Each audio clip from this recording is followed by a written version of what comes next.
Well, today on the show, my wide-ranging, candid conversation with the woman called Mama by Beyonce, Solange, and bonus daughter Kelly. And the rest of us in this world know her as Miss Tina. Talking about Tina Knowles, who has become a familiar face and name in the last few years, but it wasn't always that way. In the early days of Destiny's Child, many were aware of the role of Matthew Knowles. But with her fascinating new book called Matriarch, many are learning not only did Miss Tina give birth to Solange and Beyonce, but also gave birth, you might say, to their respective legendary careers, and that of others. Hey, how are you doing? Good. I'm Kendis. Hi, Kendis. Nice to meet you. Hi, I'm Adam. Nice to meet you. Hi, Adam. No massive entourage, no glam squad as Tina Knowles arrived at the Moxie Hotel in Manhattan's Lower East Side for our sit-down about her book. I'm a storyteller from a long line of storytellers. In this process, I've learned that all the women in my family have been badass women. From way back to those women to me passing it on to my girls, it made me come into my power, the power of the matriarch. Her best-selling book, The Matriarch, is a powerful, deeply personal, and emotional 432-page memoir that goes far beyond being the mother to superstars. I am so excited about my memoir, Matriarch. I put my heart and soul into this book. So is this book sort of kind of like your comeuppance, coming from the shadows? You know, not intentionally, it's just me telling the truth. And I was taught very young to be very humble, and that whatever you do, you should do from your heart and not for recognition. Yeah. And that's a great thing to teach your kids, but you also have to balance that with when you do something that's important, don't let somebody rewrite the history. And so the media chose, because my husband was out front, my ex-husband was very out front, and he was the manager. And for me, it didn't matter if anybody knew what I was doing. Yeah. I did it out of love and out of, it's just my nature. And I didn't need the accolades that came along with it. Not that I need them now, but I'm just telling the truth. I love the cover. I commissioned this art from a Lagos artist. I love the way he uses cherry blossoms. And so I wanted him to just capture nothing but flowers, because flowers, they remind me of my mom, my matriarch. So it's a tribute to her. To my mother, Agnes Darion Beyonce, who taught me by example. The very best parts of me came from you. I was 4 years old and in a dream. The kind where the sequins my mama had sewn onto a Sunday dress became diamonds to be plucked and passed out to only the best friends. Or one where we discovered the Pleasure Pier amusement park on Galveston Beach was running free rides with all the 5-cent sodas we could drink. That kind of dream. And now here was my mama calling me home just as it was getting good.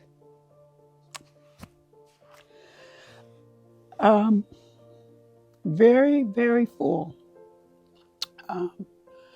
Just remembering my mom and my childhood. You're dealing with a lot of tough stuff. So the death of your mom, Uncle Johnny's sickness and death over the years, the demise of your marriage, as well the breast cancer diagnosis. How painful was that to relive some of those moments? Well, it was pretty painful to relive a lot of it, but and you know, if you listen to the audiobook, you will hear the emotion in my Oh my God, in you're my tearful voice. when your mom. The next thing I knew, Miss Camilla was waking me just before 5 a.m. She's gone, she said. I looked up and my mother looked so peaceful. It was painful, but that same peace filled me. And it's crazy because it's been 40-something years, but I cannot tell that story without getting emotional. It brings me right back to that day of losing her. And it's something that you never, ever forget, and it's something that you never, ever cease to feel, you know, to feel emotional or sad about. I want to dedicate this award to my Uncle Johnny, the most fabulous gay man I've ever known and I ever knew, who helped raise me and my sister. He lived his truth, and he was brave and unapologetic during a time when this country wasn't as accepting. Did you know any other way to live than that? No, because I had the most important person to me in my life, in my world, was my nephew Johnny. And so, you know, he was 3 or 4 years older than me. So I didn't know anything else. When I was born into a family where they respected him, and very early on, I mean, it was obvious that he was gay, but I loved it. And so I embraced that, and he was my very best friend. He was my style icon, the best gossiper, the best dressed, the funniest, he was the best. So why would I think that there was anything wrong with that? So the dictionary describes a matriarch as a woman who is the head of a family or tribe. And that tribe part is especially significant with Miss Tina Knowles. She's not just mom to Beyonce and Solange, but a whole tribe of others, including her bonus daughter, Kelly Rowland, her grandchildren, and many others. There's something that you wrote about that I found interesting. You said being present is the most important thing sometimes in parenting. And that just means that you are not an absent parent. You know, I never wanted to be an absent parent. I always wanted, when my kids were going through something that was hard, I wanted them to think about me being there, because my mother was there for me. You have to be a listening ear and not always the voice. My mom was the voice. Hi, I'm Tina Knowles, and I'm an author. Bam.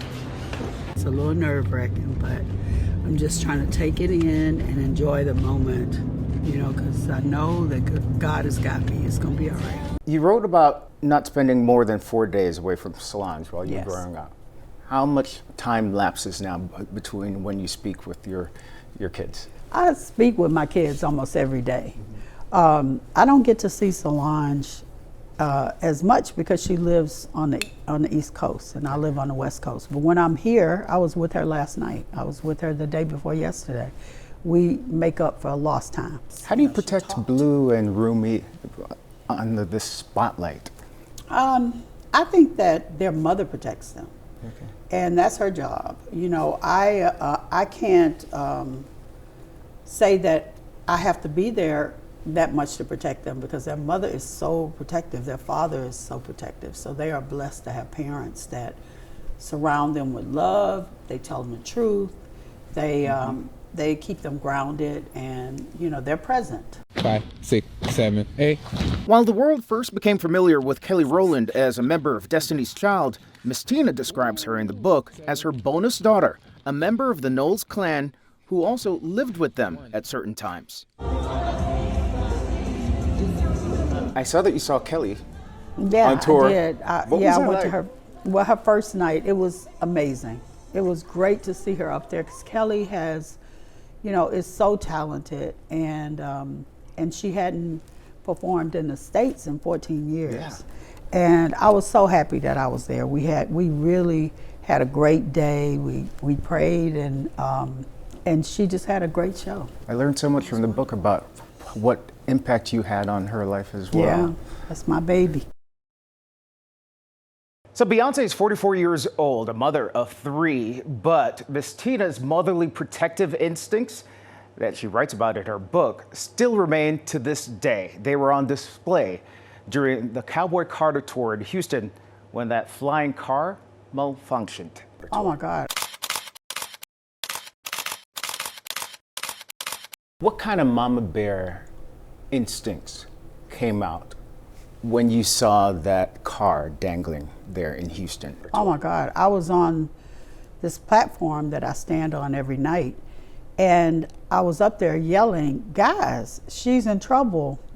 She kept talking, kept singing, because she's such a professional, but the car was, I could tell that she was losing control, and she just kept singing, so they just kept, you know, moving her around, and I'm like, and I'm screaming, and you know, nobody can hear me. So I ran down, and I'm just pushing my way through, because there are tons of people there. And by the time I got to her, they had gotten her out. And, you know, it was like we literally had to fight our way through and just push people aside because they weren't moving. They were just there videotaping. What's the first thing you said to her? The first thing I said to her when I saw her, yeah. oh my God, I just hugged her and told her that I loved her and that was so scary. And it was very scary for her because what people don't realize is that that car, when it comes to a stop, it starts tilting, and she had, the only thing that kept her upright was her strength. I've been following and reporting on Beyonce and her Destiny's Child origin for decades, but I learned so much from the book about the role Miss Tina Knowles played behind the scenes, including, you know, preying on and then deciding on the group's name and discovering and believing in a young girl from Illinois to join the group named Michelle. I learned so much about what role you played in the names. Yeah. and in telling Michelle to shave her facial hair. Or to like sneak Michelle in because when they saw Michelle's pictures, my ex and the woman who ran his company, they were like, no, I don't think she's right. And I was like, yes, she is. And Beyonce and I knew that she was right, but we just needed to polish her up a little bit. Miss Tina made our costumes by hand. I can still smell the glue gun. She stayed up late making sure everything was perfect and cheered us on like the proud mother she has always been.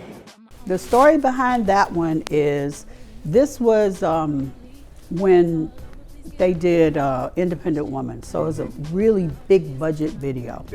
And I wanted them to have designer clothes because I had been making all these homemade clothes.